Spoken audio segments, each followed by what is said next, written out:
For our first sample problem, what I need you to do is copy this problem down into your notebook. So when you're looking back at your notes, we can make sense of what we are doing. So we got a car begins at the 100-kilometer marker on a road and begins driving at 15 kilometers an hour towards the 0-kilometer marker. I want to find and write down what our x0 and v values are going to be using appropriate notation.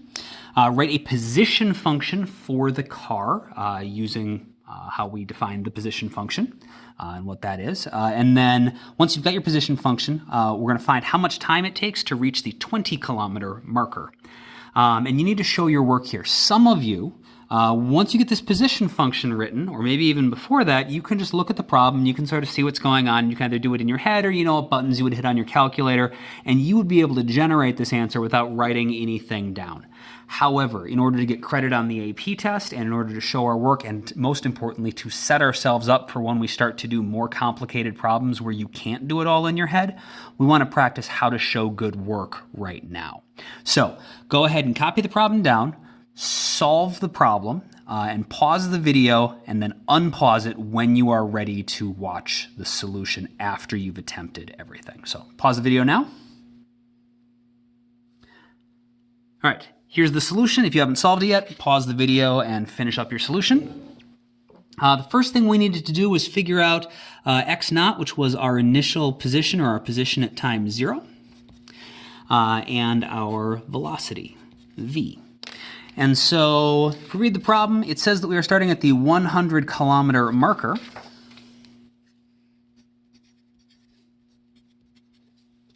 And we are moving at 15 kilometers an hour.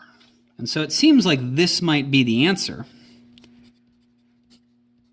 This is wrong. This is not going to work. When we start plugging this into our equations, we don't have any directions on here. Remember, these are vector quantities. We have to indicate whether they are positive or negative. We have to take the time to put a plus or a minus sign on them. I know in math class, sometimes you can be lazy and not have to actually write the plus sign down, but for now we need to make sure that we're actually doing that here so that we are showing that they really are vectors. And that means we need to figure out should they be positive or negative signs. The problem doesn't give us any indication of which direction is positive, which direction is negative, so we get to pick. The car begins at the 100-kilometer marker. For me, it's easier to imagine that that is going to be like way off to the right on the positive side, and so I'm going to make my initial position be positive. And then it says it begins driving towards the 0-kilometer marker at 15 kilometers an hour. If it's driving from positive 100 to 0, it's driving in the negative direction. So that means this is going to have to be a negative velocity. So one possible answer is positive 100 kilometers for initial position, negative 15 kilometers an hour for the velocity.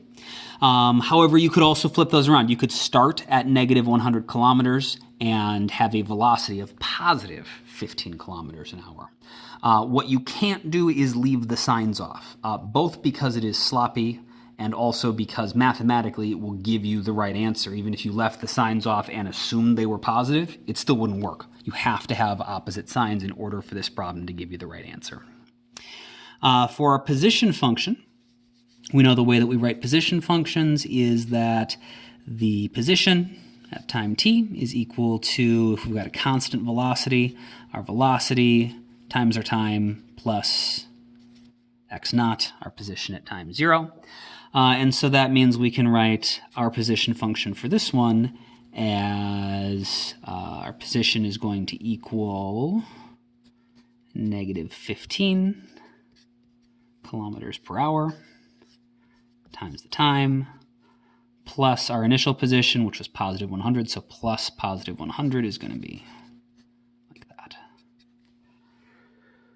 And then we were asked to figure out how much time it takes to reach the 20-kilometer marker. And so for this sort of first actual problem-solving problem, I'm going to show how we want you to show your work in this class. And what I would like you to do is if you did not show your work like this, or you did not show the equivalent amount of information, you might have written it a little bit differently, but it needs to show the same sort of thing, go and either add to your work as necessary or just rewrite the solution as we did it, or as I'm doing it here.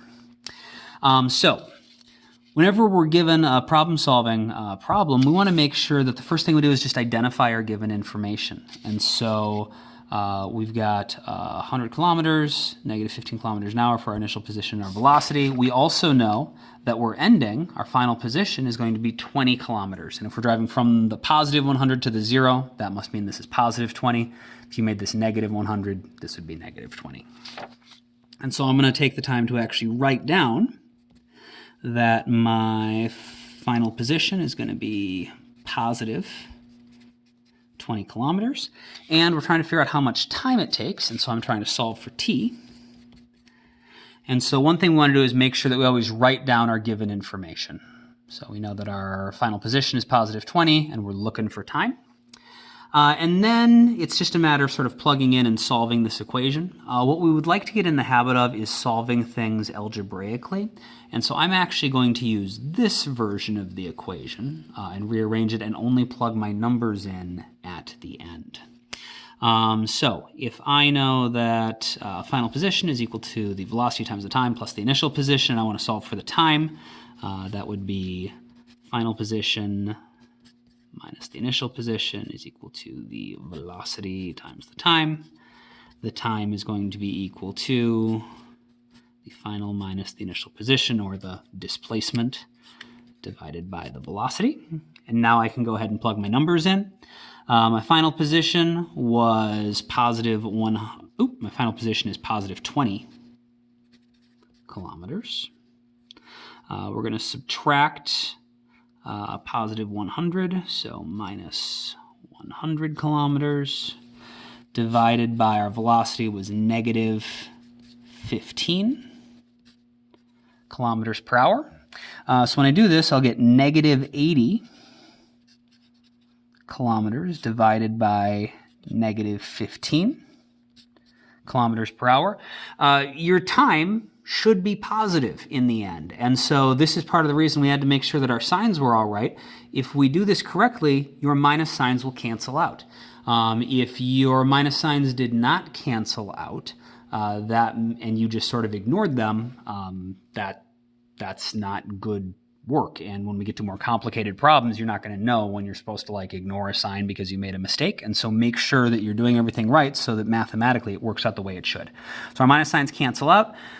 We're going to get 80 divided by 15, which is going to be, 3 1/3, 5 1/3, right. So that's going to be 5.3. For the unit, if it's not obvious, we can figure that out using our units up here. We have kilometers divided by kilometers per hour. If you want to divide by a fraction, we can multiply by the reciprocal. So we're multiplying by hours per kilometer. You can see our kilometers cancel out, and so we get the unit you probably expected. It's going to be in hours. So 5.33333 hours, or we'll round it off to just 5.3 hours. And then our final answer needs to make sure we have a unit. And so finally, if all you wrote was 5.3 and you didn't write hours on the end, that's not right. That will never get full credit either on our tests or on the AP test or in any sort of professional setting. You have to have a unit to get the answer. You don't want to not get full credit for a problem after you've done all of the right math because you forgot to put the unit on. So make sure that it's 5.3 hours.